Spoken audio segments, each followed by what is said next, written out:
ವಿದ್ಯಾರ್ಥಿಗಳಿಗೆ ಸ್ವಾಗತ.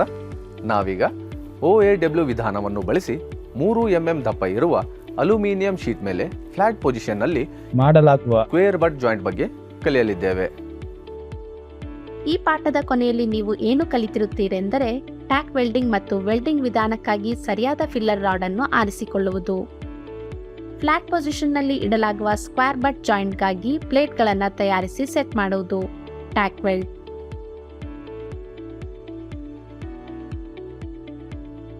ವೆಲ್ಡ್ಮೆಂಟ್ಸ್ನಲ್ಲಿ ಏನಾದರೂ ಡಿಫೆಕ್ಟ್ಗಳಿವೆಯಾ ಎಂದು ನೋಡುವುದು.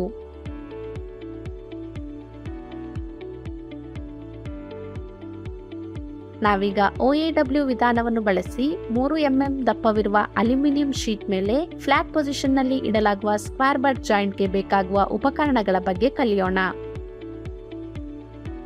Steel rule, scriber, nozzle, ball peen hammer, flat file, bench vise, tri square, tongs, chipping hammer,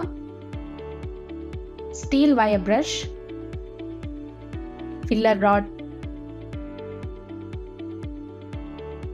oxygen ಮತ್ತು acetylene cylinder, welding torch, personal protective equipment, respirator.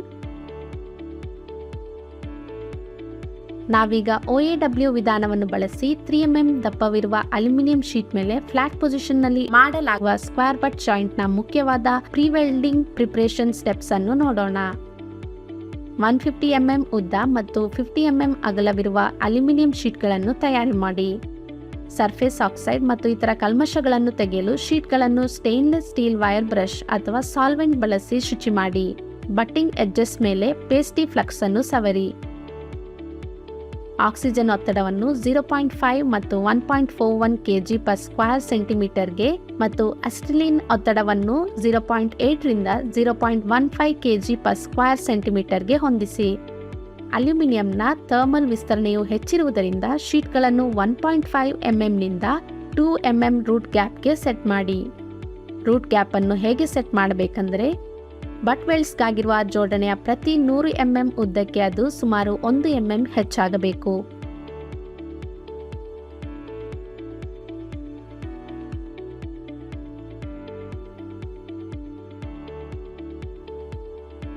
Blow pipe ಮೇಲೆ ನೋಜಲ್ number 5 ಅನ್ನು fix ಮಾಡಿ. Strict neutral flame ಅನ್ನು ಹೊಂದಾಣಿಸಿ. Strict neutral flame ಅನ್ನು ಉರಿಸುವುದು ಕಷ್ಟವಾದ್ದರಿಂದ aluminium ಅನ್ನು weld ಮಾಡಲು ಸ್ವಲ್ಪವೇ ಸ್ವಲ್ಪ ಕಾರ್ಬನೈಸಿಂಗ್ ಫ್ಲೇಮ್ ಅನ್ನು ಬಳಸಲಾಗುತ್ತದೆ. ಫಿಲ್ಲರ್ ರಾಡ್ನ ಮೇಲೆ ಪೇಸ್ಟಿ ಫ್ಲಕ್ಸ್ ಅನ್ನು ಸವರಿ. ಜೋಡಣೆಯ ಎರಡೂ ತುದಿಗಳಲ್ಲಿ ಮತ್ತು ಮಧ್ಯದಲ್ಲಿ ಟ್ಯಾಕ್ ವೆಲ್ಡ್ ಮಾಡಿ.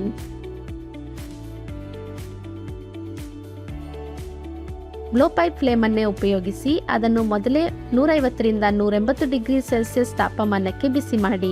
ಇದರಿಂದ ವೆಲ್ಡಿಂಗ್ ಸಮಯದಲ್ಲಿ ಎಕ್ಸ್ಪ್ಯಾನ್ಷನ್ನ ಪ್ರಭಾವ ಕಡಿಮೆಯಾಗುತ್ತದೆ.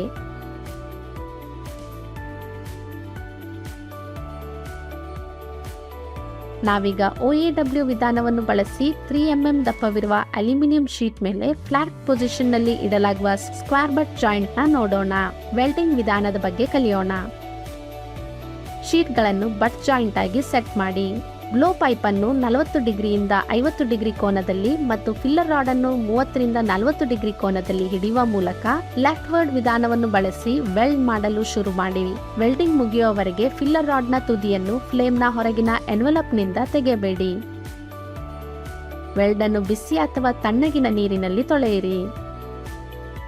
ಜೋಡಣೆಯು ಕೊನೆ ತುದಿಗೆ ಹತ್ತಿರವಾದಂತೆ ಬ್ಲೋ ಪೈಪ್ ಮತ್ತು ಫಿಲ್ಲರ್ ರಾಡ್ನ ಕೋನವನ್ನು ಕಡಿಮೆ ಮಾಡಿ, ಇನ್ನರ್ ಕೋನವನ್ನು ಹೆಚ್ಚಿಸಿ. ಜೋಡಣೆಯೊಳಗೆ ಸುಟ್ಟು ಹೋಗದಂತೆ ಈ ರೀತಿ ಮಾಡಲಾಗುತ್ತದೆ. ಅಲ್ಯೂಮಿನಿಯಂ ಕರಗುವಾಗ ಬಣ್ಣ ಬದಲಾಗದ ಕಾರಣ ಬೇಸ್ ಮೆಟಲ್ನ ಮೇಲ್ಮೈಗಳ ಮೇಲೆ ಆಕ್ಸೈಡ್ ಫಿಲ್ಮ್ ಸಂಕುಚಿತವಾಗುತ್ತಿದೆಯಾ ಎಂದು ಗಮನವಿಟ್ಟು ನೋಡಿ.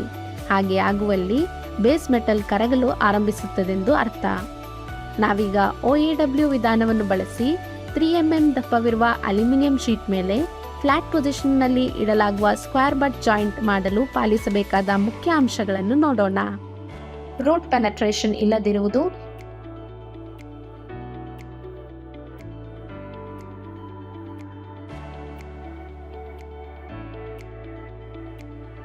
ರೂಟ್ ಫ್ಯೂಷನ್ ಇಲ್ಲದಿರುವುದು,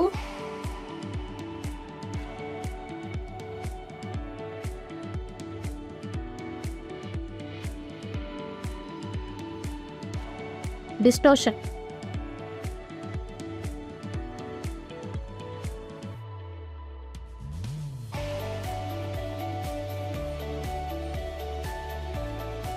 ಹಂಪ್,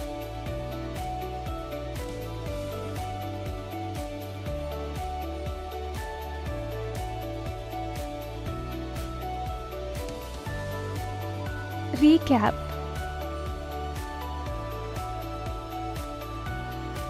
ಈ ಪಾಠದಲ್ಲಿ ನೀವು ಏನು ಕಲಿತಿದ್ದೀರೆಂದರೆ ಟ್ಯಾಕ್ ವೆಲ್ಡಿಂಗ್ ಮತ್ತು ವೆಲ್ಡಿಂಗ್ ವಿಧಾನಕ್ಕಾಗಿ ಸರಿಯಾದ ಫಿಲ್ಲರ್ ರಾಡ್ ಅನ್ನು ಆರಿಸಿಕೊಳ್ಳುವುದು, ಫ್ಲಾಟ್ ಪೊಸಿಷನ್ನಲ್ಲಿ ಮಾಡಲಾಗುವ ಸ್ಕ್ವೇರ್ ಬಟ್ ಜಾಯಿಂಟ್ಗಾಗಿ ಪ್ಲೇಟ್ಗಳನ್ನು ತಯಾರಿಸಿ ಸೆಟ್ ಮಾಡುವುದು, ಟ್ಯಾಕ್ ವೆಲ್ಡ್ಮೆಂಟ್ಸ್ನಲ್ಲಿ ಏನಾದರೂ ಡಿಫೆಕ್ಟ್ ಇದೆಯಾ ಎಂದು ಪರಿಶೀಲಿಸುವುದು.